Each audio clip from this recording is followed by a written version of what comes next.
Salam kerahiman. Hari ini 11 Maret kita akan baca dari 1142, 1148. Tetap ya bicara tentang belas kasih. Dalam nama Bapa dan Putra dan Roh Kudus. Amin. 1142. 4 Juni. Hari ini adalah pesta hati Yesus yang Maha Kudus. Dalam Misa Kudus, aku dianugerahi pengenalan tentang hati Yesus, tentang hakikat api cinta yang mengobarkan hati Yesus, dan tentang hati Yesus sebagai suatu lautan kerahiman. Kemudian, aku mendengar suatu suara. Hai Rasul kerahimanku, beritakanlah kepada seluruh dunia kerahimanku yang tak terhingga. Jangan berkecil hati karena kesulitan-kesulitan yang engkau hadapi dalam memberitakan kerahimanku. Kesulitan-kesulitan yang menyebabkan hatimu sedemikian pedih ini memang diperlukan sebagai sarana pengudusanmu dan sebagai bukti bahwa karya ini adalah karyaku. Putriku, cermatlah dalam menulis setiap kalimat yang kukatakan kepadamu mengenai kerahimanku, sebab kata-kataku ini dimaksudkan untuk banyak jiwa yang akan memetik manfaat darinya. 1148 20 Juni 1937. Kita paling menyerupai Allah ketika kita mengampuni sesama kita. Allah adalah kasih, kebaikan, dan kerahiman. Setiap jiwa, khususnya jiwa setiap religius, hendaknya memancarkan kerahimanku. Hatiku melimpahkan kemurahan dan kerahiman kepada semua orang. Hati mempelaiku harus menyerupai hatiku. Dari hatinya harus membual suatu mata air kerahimanku bagi jiwa-jiwa. Kalau tidak, aku tidak akan mengakui dia. Kita akan baca bersama-sama ya. Hari ini dikatakan itu terjadi pada tanggal 4 Juni. Adalah pesta hati Yesus yang Maha Kudus. Dalam misa. Jadi, Suster Faustina mengajarkan kita juga kalau ada perayaan-perayaan dalam gereja, kita juga kalau bisa hadir dalam perayaan Ekaristi tersebut. Bukan hanya hari Minggu atau hanya Paskah dan Natal. Aku dianugerahi pengenalan tentang hati Yesus. Yesus memberikan satu informasi, satu masukan, satu pencerahan kepada Suster Faustina tentang hatinya Yesus. Hatinya yang bagaimana? Api cinta yang mengobarkan hatinya. Jadi di dalam hati Yesus ada api cinta yang berkobar-kobar. Dan juga tentang hati Yesus sebagai satu lautan kerahiman.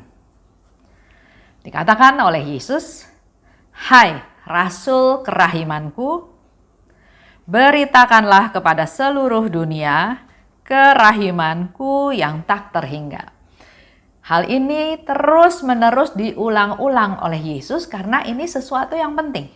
Beritakanlah, wartakanlah, maklumkanlah tentang kerahiman Tuhan yang tidak terhingga dan bukan hanya untuk lingkup lokal, tapi ke seluruh dunia. Karena memang Yesus ingin semua orang merasakan kerahimannya. Dijadikan rasul kerahiman ilahi untuk seluruh dunia. Begitu pula dengan kita.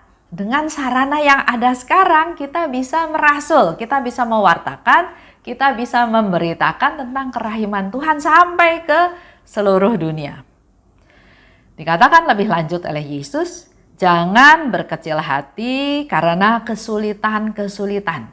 Sudah kasih tahu di awal bahwa kita akan berhadapan dengan kesulitan-kesulitan. Jadi bukan berarti kita melaksanakan perintah Tuhan terus semua Tuhan buka jalan. Lurus, gampang, mudah, simple. Enggak. Di awal Yesus sudah katakan, jangan kecil hati kalau ada kesulitan-kesulitan. Artinya akan ada kesulitan. Tapi justru Yesus mau kasih tahu, jangan kecil hati, jangan patah semangat, jangan putus asa, jangan berhenti di tengah jalan, jangan lari dari pertempuran. Kesulitan-kesulitan itu, kenapa Yesus katakan ada kesulitan-kesulitan? Karena biasanya tugas dari Tuhan itu ditentang oleh manusia. Contoh, Yesus katakan, kalau pipimu yang kanan ditampar, kasih juga yang kiri. Dunia nggak bisa terima hal tersebut. Ampuni orang berapa kali? 70 kali 7 kali. Nggak bisa Tuhan, saya cuma bisa ampuni 2 kali, 3 kali. Ada ego, ada perasaan, ada kemarahan. Jadi kita udah tahu ya, untuk melaksanakan tugas-tugas dari Tuhan, biasanya ditentang oleh sekeliling, ditentang oleh manusia lain. Ini yang disebut sebagai kesulitan. Dan kebaikan tidak pernah dicapai dengan mudah dan lancar. Contoh lagi, Yesus minta Suster Faustina masuk ke biara menjadi biarawati. Mudah? Enggak mudah. Pertama, ditentang oleh orang tuanya. Kedua, setelah dia sampai di Warsawa, dia mau masuk menjadi biarawati, masuk ke biara, ditolak terus. Karena penampilannya enggak meyakinkan, karena bajunya lusuh, karena dia seorang pembantu, karena dia pendidikannya rendah, karena dia kurus. Banyak tantangannya, banyak kesulitan yang dihadapi. Tapi Yesus sudah bilang, jangan takut, jangan berkecil hati. Kalau karyanya ini karya mengenai kebaikan Tuhan ya, karya yang bertujuan saleh dan karya demi orang lain umumnya ditentang oleh dunia. Kalau kita mau berbuat baik pada orang lain, kita mau memberikan sesuatu yang baik untuk orang lain, biasanya ditentang. Karena dalam dunia terjadi hukum memberi, menerima. Memberi, menerima. Ya, hal seperti ini. Ini yang dikatakan oleh Yesus, jangan berkecil hati karena ada kesulitan-kesulitan yang engkau hadapi dalam memberitakan kerahiman ilahi. Mungkin kita dibilangin bodoh. Mungkin kita dibilangin penakut. Kenapa? Dia salah harusnya berani hukum. Kenapa diampuni? Nah, hal-hal seperti itu ya bisa terjadi. Kesulitan-kesulitan yang menyebabkan hatimu pedih ini memang diperlukan. Ternyata kesulitan-kesulitan itu dalam tanda kutip Tuhan izinkan terjadi karena diperlukan oleh kita sebagai sarana untuk kita menjadi kudus. Dan sebagai bukti bahwa karya ini karyaku. Kalau hal-hal sederhana, nggak kerasa karyanya Tuhan. Tapi kalau sesuatu yang sepertinya sudah tidak mungkin lagi dilakukan, minta kekuatan dari Tuhan dan akhirnya kita mampu melakukannya, itu terbukti itu karya Tuhan. Contoh ya, ada satu ibu sharing sama saya bahwa dia ada relasi yang kurang baik dengan suaminya. Tapi ya pasti kalau lagi nggak senang sama suami ya yang ada di pikiran, yang kelihatan adalah hal-hal yang negatif, hal-hal yang jelek tentang suaminya ya. Tapi saya katakan pada dia bahwa dalam pernikahan itu kamu sudah disatukan oleh Tuhan. Terima suami kamu apa adanya dengan segala kekurangannya juga termasuk keluarganya. Nah, melalui peristiwa ini dia mengandalkan Tuhan, dia berserah pada Tuhan, dia mencari pencerahan dari Tuhan. Dan akhirnya dia menyimpulkan, oke, saya yang harus ngalah. Saya yang harus belajar rendah hati, saya yang harus belajar sabar untuk bisa punya tetap relasi yang baik dengan suaminya. Ini proses pengudusan. Jadi kesulitan-kesulitan itu memang kita butuhkan untuk menjadi proses sarana kita menjadi lebih baik, lebih kudus. Dan menjadi bukti bahwa ini karya Tuhan. Karena kalau maunya sendiri, egonya sendiri, perasaan, kemarahan, dendam, pikirannya sendiri, pasti dia akan kalah, akan gagal. Tapi dengan dia bisa mengatasi hal tersebut, ini sudah jelas terbukti ada campur tangan Tuhan. Dikatakan lebih lanjut oleh Yesus, cermatlah dalam menulis. Menulis setiap kalimat yang kukatakan kepadamu mengenai kerahimanku. Sebab Kata-kataku ini dimaksudkan untuk banyak jiwa yang akan memetik manfaat darinya. Jadi jelas buku diary Suster Faustina bukan hanya untuk Faustina aja, tapi melalui percakapan antara Yesus dan Faustina, Yesus ingin ini ditulis dengan cermat untuk banyak jiwa yang akan memetik manfaat. Jadi memang diary ini dikhususkan buat kita semua untuk bisa memetik manfaat dari apa yang sudah terjadi antara Yesus dan Suster Faustina. 1148 dikatakan oleh Suster Faustina, kita paling menyerupai Allah ketika kita mengampuni sesama kita. Pada saat Bapak Ibu bisa mengampuni sesama kita, maka itulah sifat kita, posisi kita, status kita yang paling menyerupai Allah. Karena memang Allah Maha Pengampun, Allah Maha Kasih, Allah begitu besar kerahimannya, enggak pernah hitung-hitungan. Allah adalah kasih, Allah adalah kebaikan, Allah adalah kerahiman. Jadi setiap jiwa, khususnya jiwa setiap religius, ini yang dikatakan oleh Yesus dengan serius kepada Suster Faustina. Setiap jiwa, khususnya jiwa religius, kita langsung ingat para imam, kaum biarawan, biarawati, uskup, kardinal, bahkan juga Bapak Paus. Hendaknya memancarkan kerahimanku. Itu yang menjadi harapannya Yesus. Memancarkan kerahimannya Tuhan. Ini menjadi PR kita semua sebagai awam untuk banyak berdoa buat mereka supaya mereka bisa membuka diri, membuka hatinya, dan fokusnya adalah apa yang dilakukan itu memancarkan kerahimannya Tuhan. Hatiku melimpahkan kemurahan dan kerahiman pada semua orang. Pada kita juga Tuhan memberikan kemurahan dan kerahiman. Hati mempelaiku harus menyerupai hatiku. Dari hatinya harus membual mata air kerahiman bagi jiwa-jiwa. Jadi kalau kita semakin dekat relasinya dengan Tuhan, dan di sana Yesus katakan menjadi mempelaiku, maka dari hati kita itu harus membual, harus keluar. Kalau ini gelas penuh dengan air, di bawahnya ada sumber air, air itu keluar terus, membual, melimpah.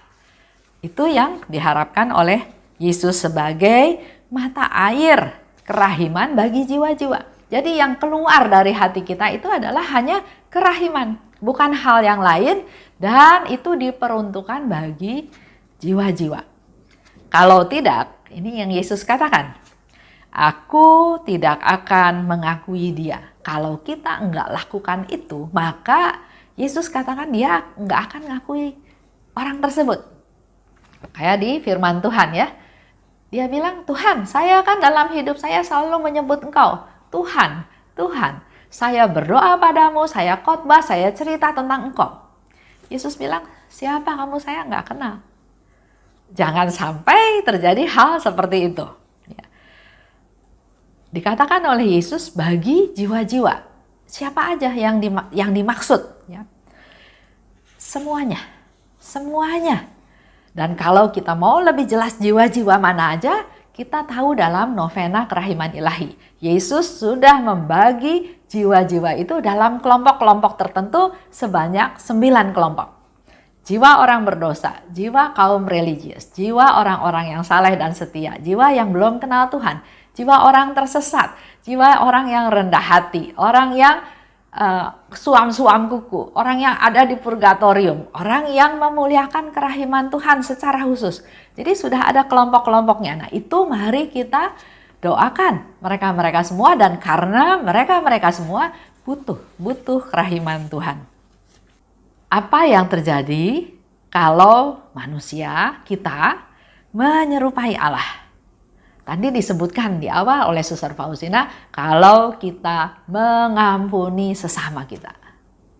Jadi bukan karena bisa berbahasa roh, bukan karena bisa mengerti bahasa roh, atau bukan karena pelayanan yang luar biasa, yang heboh ya, tapi Dikatakan oleh Suster Faustina, kita menyerupai Allah kalau kita bisa mengampuni sesama kita. Maka dia akan jadi mempelainya Tuhan, yang terus menerus merindukan untuk terus bersatu dengan Tuhan. Dan karena bersatu dengan Tuhan, otomatis kita bisa menjadi mata air kerahiman buat orang-orang di sekeliling kita. Tindakan yang paling kecil dari mempelaiku memiliki makna yang tiada tara. Itu ada di 534. Disebutkan oleh Yesus, kalau engkau menjadi mempelaiku, tindakan yang paling kecil pun akan punya makna yang luar biasa, yang selalu memancarkan belas kasih. Untuk hari ini, saya mau ajak Bapak Ibu untuk mari berlomba untuk jadi mempelainya. Dengan kita lakukan perbuatan belas kasih, yaitu mengampuni sesama kita. Coba kita refleksi, ada nggak orang-orang yang sampai hari ini belum kita ampuni? Coba diingat-ingat, dilihat lagi file kita, masa lalu kita. Semoga kalau menemukan orang yang belum kita bisa ampuni, pada saat ini berdoa pada Tuhan supaya Bapak Ibu kita semua bisa mulai belajar mengampuni dia supaya kita menjadi serupa dengan Allah. Itu aja. Terima kasih atas kebersamaannya. Dalam nama Bapa dan Putra dan Roh Kudus. Amin. Salam kerahiman.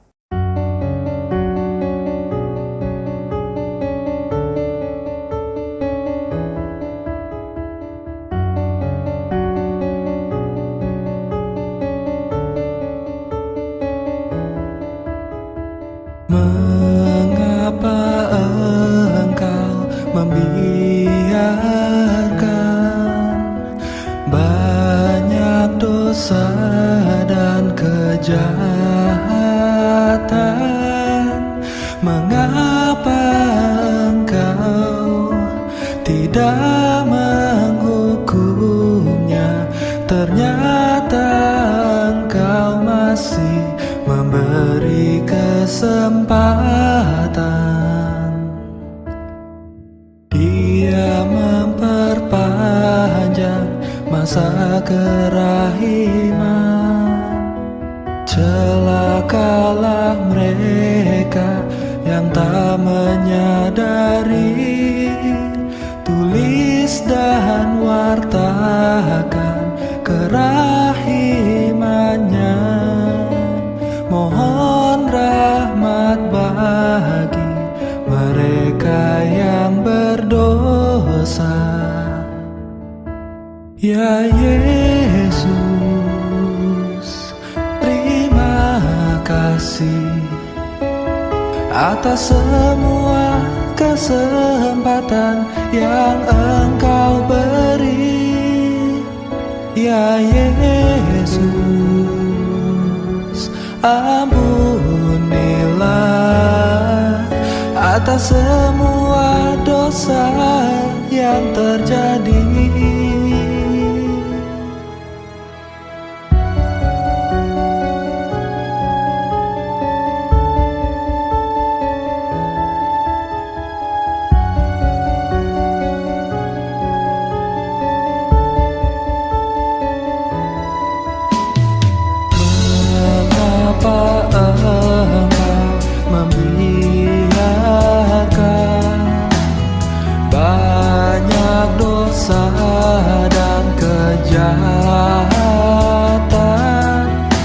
Mengapa engkau tidak menghukumnya? Ternyata engkau masih memberi kesempatan. Dia memperpanjang masa kerahiman. Celakalah mereka yang tak menyadari. Tulis dan wartakan kerahimannya. Mohon rahmat